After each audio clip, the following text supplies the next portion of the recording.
Hello again, you're listening to the New England Haunts Podcast, Episode 4, my 2022 visit to Salisbury Haunted Woods in Salisbury, New Hampshire.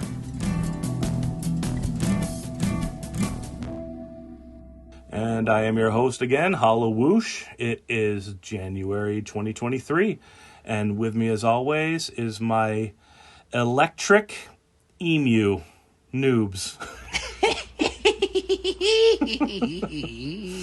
Yikes. Okay, he's getting really good at that. How you doing, Noobs? I am doing the best in all the worlds. Wow. I'm so proud for you. Thank you. What do people say? Why am I not understanding that? What's the phrase that people say? It's not I'm so happy for you. It's like I'm so lit. No. It's I'm so something for you. Is it a new thing? It's sort of new. It's like they're not actually proud for them, though. It's kind of more of like a dismissive, like bitchy thing to say. Like, that's so good for you, or that's so you know what I'm talking about? I mean, I probably know it. I just don't not. God really. Damn it, that's pissing me off because it's such a funny thing to say, and I don't know what the hell it is. Anyways, you'll figure it out. Yeah, I know. I'll figure it out after we're done with this episode. Freaking unbelievable.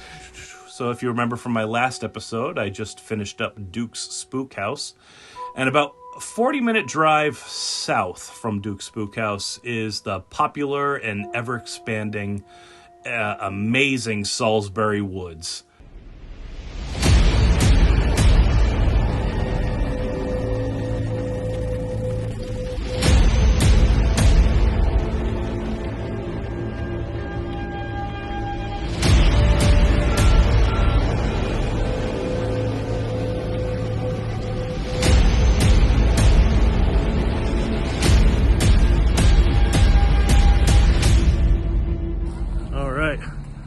Getting arrested here at Salisbury Haunted Woods. How you doing? 2022 is their 9th season. So next season is their big old number 10. But it ain't their 10-year anniversary, though. What do you think about that? Like, should attractions celebrate yearly milestones, like an anniversary, or just seasons? Wouldn't the seasons be the same as their year, though? No, because like Spooky World started all the way back in 1991. Yeah. And in 2021, they were calling it their 30th anniversary. You're losing me. So, like, they started in 1991, but 1992 was their first year. So that's year one. You know what I mean? Who's saying that? Nobody. Okay, so Salisbury Woods? Yeah! Okay. So this was my third time going through, but this place has such a special place in my heart now. I discovered this guy on Facebook years ago because he posted a video of this dragon head that he was working on. And I think I looked into his haunt before and saw that it was just some home haunt, really. And unfortunately, I hadn't yet come to any realization that bigger doesn't mean better. So home haunts didn't even compute till like 2017 or 18 for me. But I can say that one of the few reasons why they started to compute was because of this guy's video of this animated dragon head. And I couldn't understand that someone would put in this much effort and talent into a home haunt. Or let me rephrase that, into what I thought all home haunts were. Which was what? Just like nice Halloween decoration displays, and sometimes the family or their friends dress up in cheap costumes and just have fun. You know, no real walkthrough or anything. And sure, there are plenty of home haunts that are exactly like that. But this dragon head told me that some of them might be pretty special. And plus, I was also trying to let go of this unhealthy obsession to go to as many places as possible and all the big name ones all the time, thinking more about community involvement and getting away from the big crowds. So finally, I just decided to start putting in some of these home haunts onto the schedule. And the pandemic helped with that a bit too, because some of my regular stops closed that year. So I had some free spaces on the calendar. And time for another beer dedication. So today, sort of in the area, is Northwoods Brewing. One of the best in New Hampshire, if you ask me. This place is huge. It's fun. A crap ton of beers. I actually heard about it because a guy on TikTok was talking about their donuts. Not even donuts, they're crullers. So this place has a whole bakery inside their brewery, and their crullers are quite possibly the best thing I've ever put in my mouth. Ever. Whoa. No, okay. Well, you know what has been in and out of my mouth. That's what I'm saying. I'm telling you. But I'm not joking. Have you ever had like a real cruller donut? I'm not talking like Dunkin' Donuts. Not a French cruller, right? Now that you say that, I don't know. I don't know what makes them French versus regular. French are the smaller, like lighter with the soft inside. These are soft, yeah. Well, what's a regular cruller then? I don't know, really. I mean, Okay. Is it the long things? I don't know. That's what, yeah. I always get mad that people call them crullers because they're like completely different. The only thing that they share in common is that they kind of have a twist pattern. Mm-hmm. That's it. But no, these things are super soft. That eggy dough, real cool and moist. Mm-hmm. And then they glaze them with maple is by far the best one. But they got everything there, all these different flavors. And they're so soft, like Krispy Kreme soft, except just that real nice quality. Oh my God. I need to try this. You had to, dude. If you come back here, we're having a day. And the place is freaking cool too, because I think in the warmer months they have like an ice cream stand where they do hot dogs and hamburgers too. So it's very family friendly, I guess is what I'm trying to say. But inside in their tap room, a bunch of tables. They have this whole wall that's just these they're old skis, I think, or half of skis, or pieces of wood that look like skis anyway. And it's all the beers that they've ever made, and they all got the percentage on them too. But it's just it goes on forever, like for how many freaking beers they have there, or had there anyway. Yeah. And just real good quality beer. A giant freaking brewery. The place is, you can't miss it. It's like the only thing up there. And they do pizzas and pretzel bites with beer cheese and stuff like that too. So good traditional pub food, real good stuff too. So great place. Yeah. So here I picked up just a general one. It's just Northwoods IPA. Looking pretty good. Is it really? Yeah, it is. Shut up. Cool can. It's got a little wolf or a doggy right there, a little fish on a lure. All right, let's check it out. Bubbly. How is that? Average. It's good though. Yeah. I don't know. Don't you ever feel like if you're going to try a place, the first thing you want to try is like their most like staple general one, and don't go crazy. Like if you're going to judge a pizza place, you're going to get cheese. Yeah. Right? And then you can go and check out their other stuff. Would have been nice if I grabbed another one. Maybe I'll do 2 beers from now on. I don't know. Yeah, I like to get their most popular Right. thing to see. That's what everyone else likes, so it's probably one of their better ones. I got nothing bad to say about this one. This is good. So yeah, I strongly recommend if you're ever in the area up in Salisbury, New Hampshire, check out Northwoods Brewing. Grab yourself a glass, get some pizza, some pretzels, and definitely some of them French crullers. Oh, definitely. Those sound amazing. Oh, Jesus. And I went through in 2020, and I was just absolutely blown away by how big and custom made the place is. Just the waiting line, for crying out loud, was incredible. You're lucky to get a queue line actor at best in some of these big name haunts.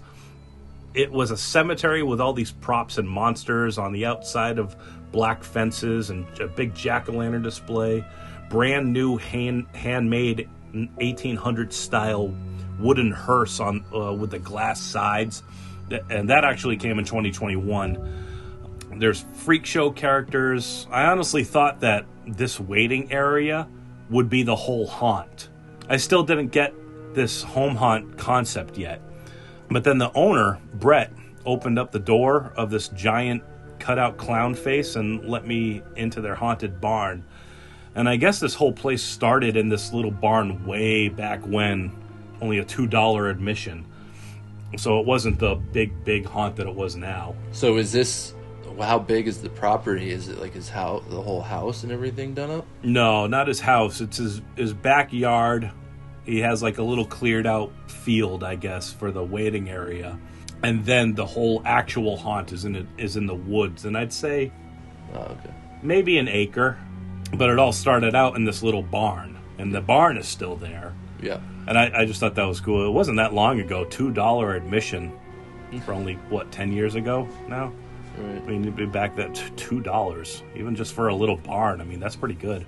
Yeah. And it expanded deep into the woods, bunch of different areas. You know what really makes it incredible is that it's a wooded area, outdoor haunt, but they don't rely on that to be part of the atmosphere. Mm-hmm. Like, there's a lot of outdoor haunts in these woods, and a good majority of them don't seem to realize that the space and time in between sets doesn't have to be nothing. Right. I mean, you could go and make the argument that it's the dark, dead woods and ooh, but that's just a cop-out because a haunt isn't centered around the scary, unknown, mysterious woods, right? Mm-hmm. If it was, you'd just send a group through into the woods with a flashlight. Scary AF, but that's not what haunts are doing. Mm-hmm. Some of them, maybe, sure. But most of the time, it's let's walk into the werewolf shed spot. Ah, a werewolf. Well, let's just keep on walking. Bye, werewolf. Keep walking. Dark, trees, wind, nothing. Keep walking. Oh, look up ahead. It's a graveyard. All right. Well, we'll get there eventually. Keep walking, I guess. All right, here we go. No, yeah, I see what you're saying because even some regular haunts like that, it's kind of just like, especially when the themes don't match and you're just going in like, oh, this is the clown room, okay, and then the next thing is like, oh, this is the cemetery and stuff, and like yeah, not even so much that it's more the space in between them. Yeah. And when they're an outdoor haunt, it's like, okay, well, the area is right here, and then they'll just keep on walking down the path. And that's what I'm saying about this place, is that they don't do that. There are very, very, very few spots in a haunt where it's like you're just kind of at the mercy of nature.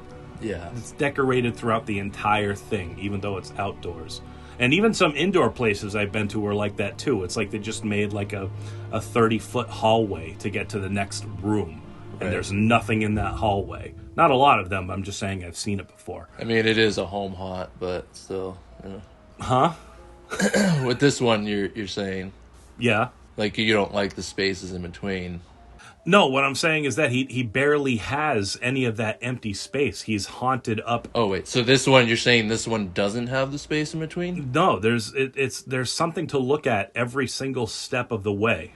Oh, okay. That's what I'm saying. What makes this place incredible? Oh, because okay. There's some outdoor pro haunts where it's like, yeah, you got to walk for about a minute through the dark woods to get to the next whatever the thing is. Oh, okay. This one's not like that at all. It's just constantly evolving.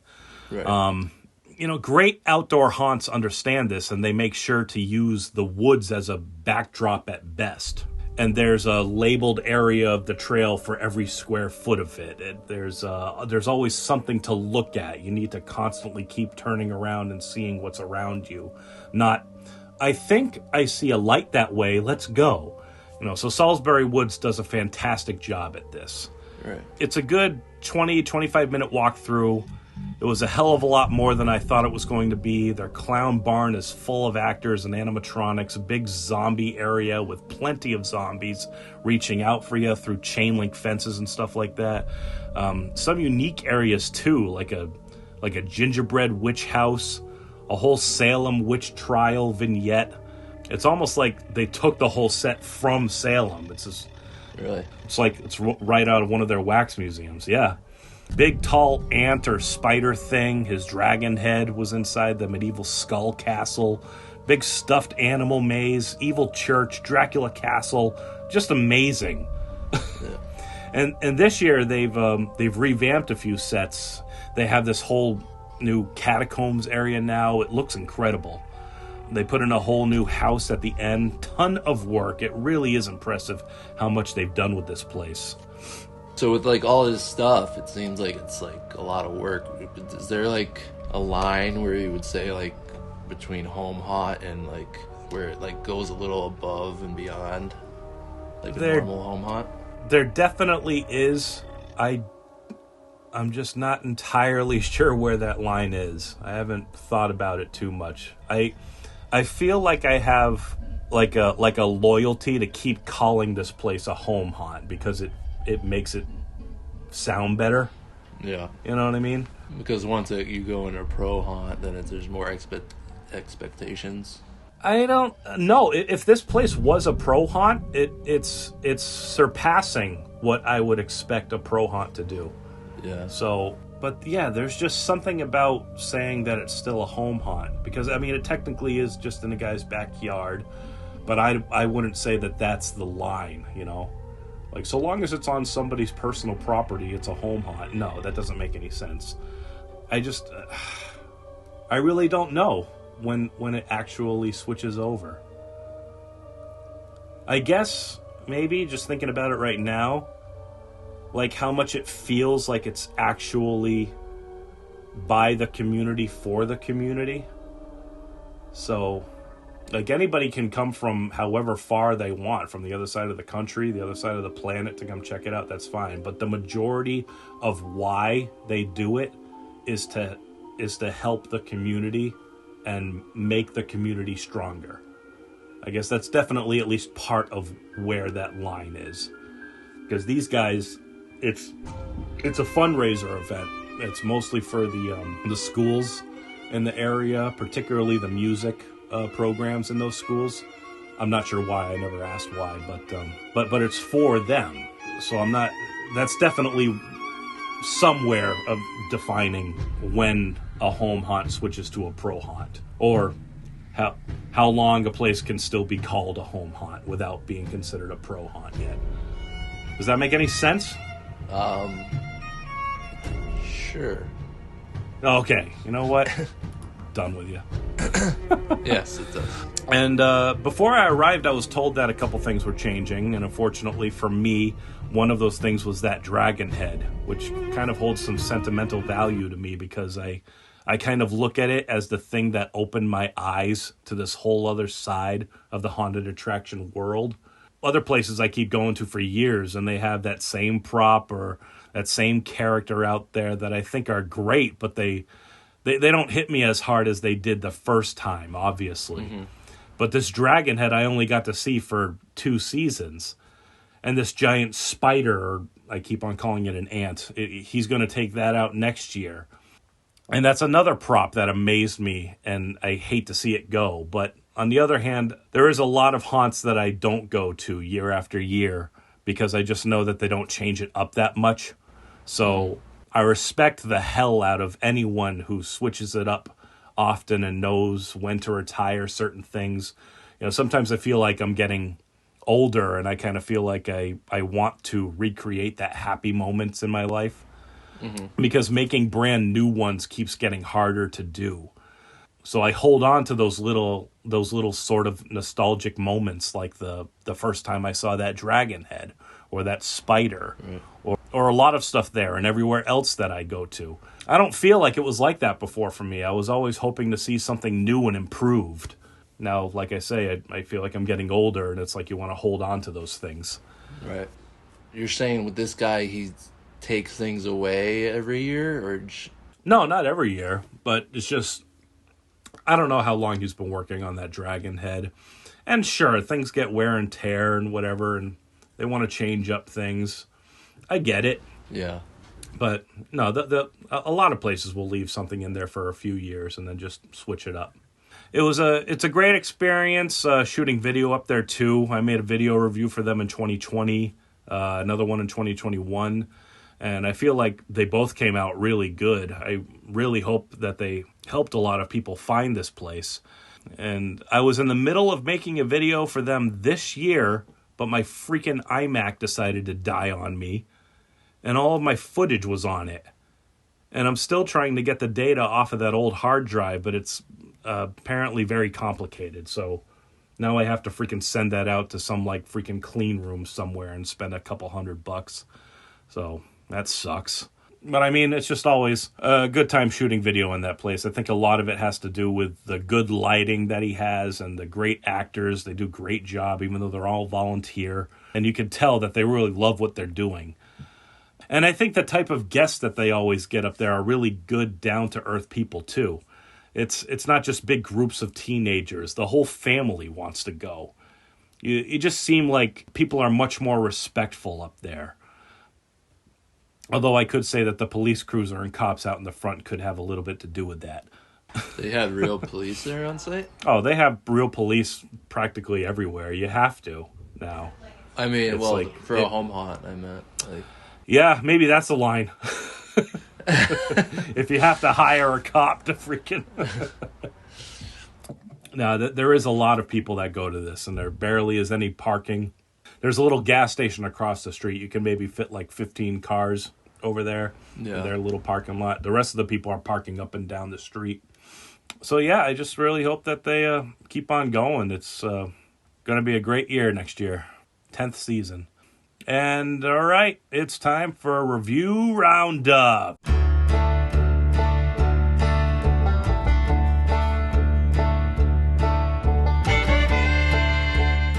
This is where I expose a few good and not so good reviews of the attraction via Google, Facebook, Yelp, TripAdvisor, wherever I can find them. All right. how many, I mean, from the ones you've been to, how many home haunts actually have, like, reviews online? I haven't been to too many, so... Because they have to create, like, something on like, they have to create something on Google, right? No, I think anybody can make it. How do they have that thing on Google, since it's, like, it's not, like, an actual company or whatever, like an actual... I could be wrong, but I don't think the company itself needs to create the profile. Oh, okay. As long as there's some kind of... I don't even know if it's a real... I don't know. I'm not sure. You know what but I'm I know talking... that... I don't know how to explain it, but that, like, presence on, like, the Google thing when you do it and you can, like, write a review or whatever. I think I know what you're talking about. Like, just that But like thing in Yelp, where like if I know that a business exists, but nobody's made a Yelp page for it, I can make a page for okay. that, Okay. right? I think that's kind of the same way with Google. I'm not entirely sure, though. I don't know. Maybe I'm wrong. Yeah. So it's got a 4.8 out of 5 stars on Facebook. I mean, that's pretty damn good. Here we have Mark Andrews from October 3rd, 2022. I went to opening night this year. I went expecting a backyard haunt. This is better than a lot of professional haunts. I would defiantly recommend it and gladly go again. All of the actors were great. You must check out this haunt. I will be back. See, that exactly what I thought too before going there. Better than a lot of professional haunts? Absolutely. Yeah. Let's we got Rosie Daniels Hodgdon, October 16th, 2021. It was very well done. Great setup. Wish they had spaced the parties a little further apart, especially since the party that was right behind us that ended up on top of us had been there before. Good point to make. However, I gotta say that they do a pretty good job with spacing out groups. Out of the, well, I guess technically 4 times I've been there, I never bumped into a group or had a group bump into me. busier nights in certain situations occur.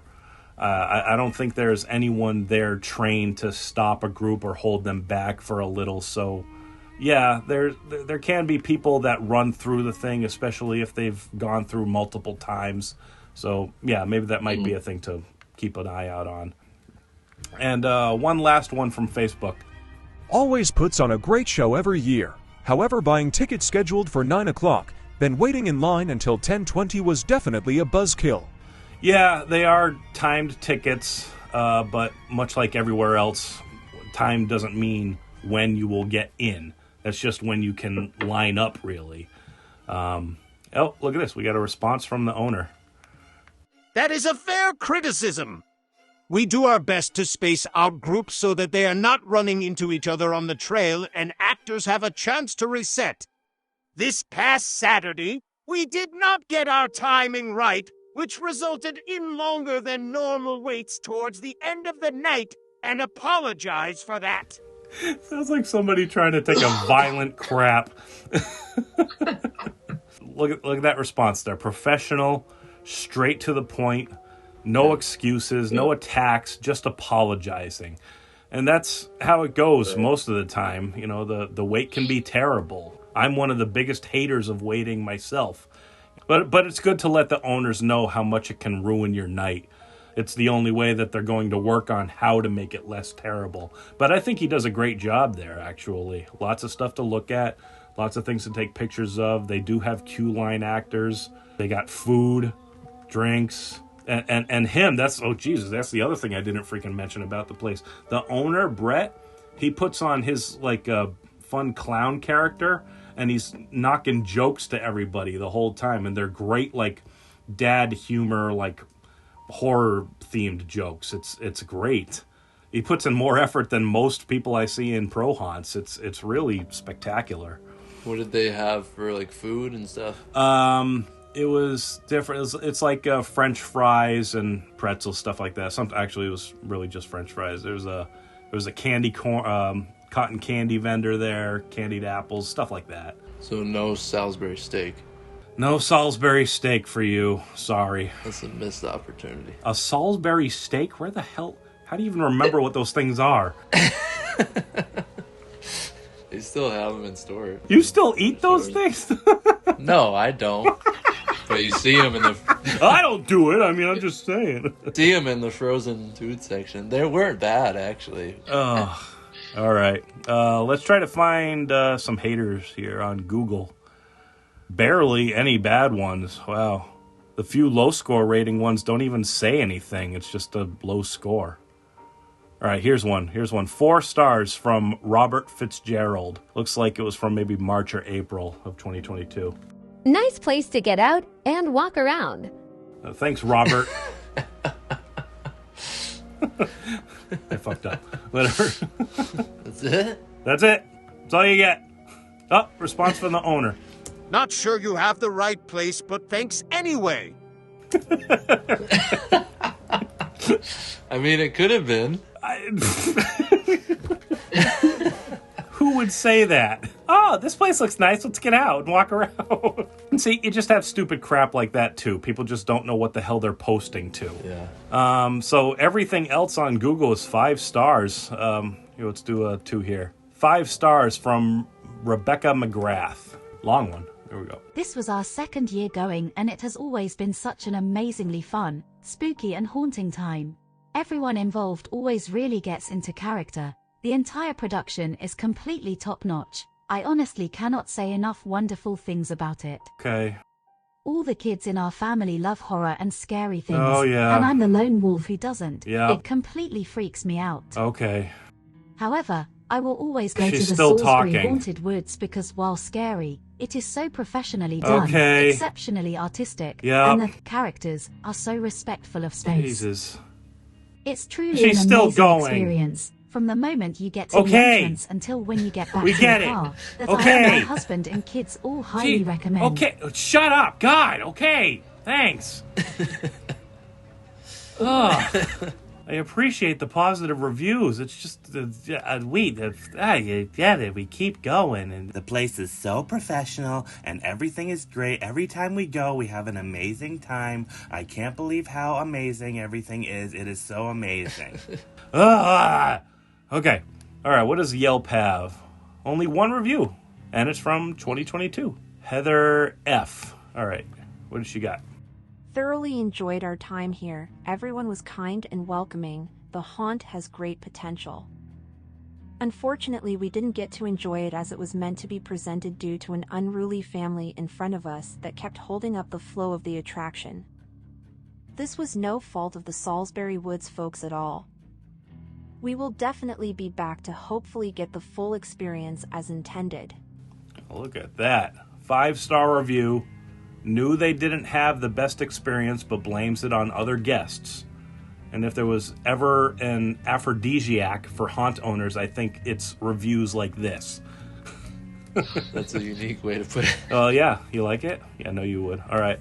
And let's be real here. Most of the time, it absolutely is 100% the stupid, slow, or fast, or the stupid dickheads or other guests, because every once in a while, we can say that the haunt could have done something to help with the flow. Salisbury, I think, does a fine job. But I love that, We didn't go on the best night, but 5 stars. I love that.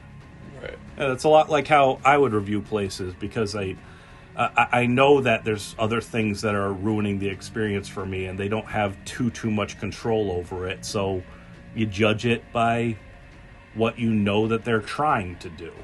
And we all know that they could do stuff, but they're not always thinking about that. They have 40 billion other things to do. Thank you, Heather. That was a good review. And I guess that's pretty much all I got to say about Salisbury Haunted Woods. And I keep on mispronouncing it. It's the Salisbury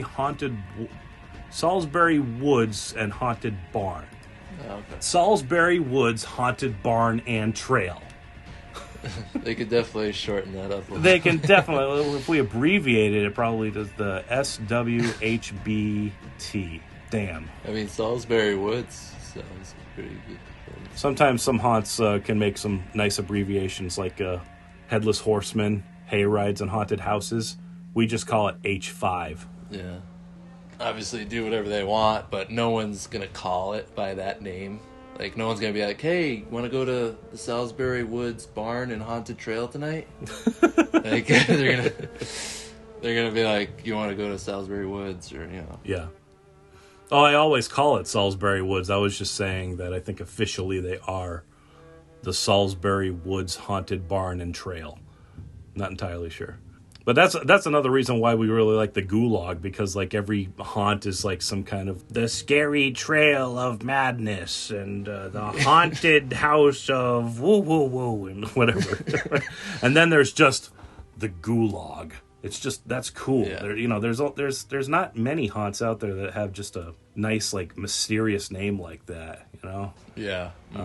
Well, thanks for joining me. Thanks for listening to About Salisbury Woods. And if you were smart, you would get up there this October and check out all the cool stuff that I just talked about. Okay? Good. And next episode, we'll be talking about my trip to Evidence of Evil down in Connecticut. That'll be a fun one. Oh, yeah. You know it, noobs. I do. I know it very well. All right, guys. Thanks for tuning in. Talk to you later.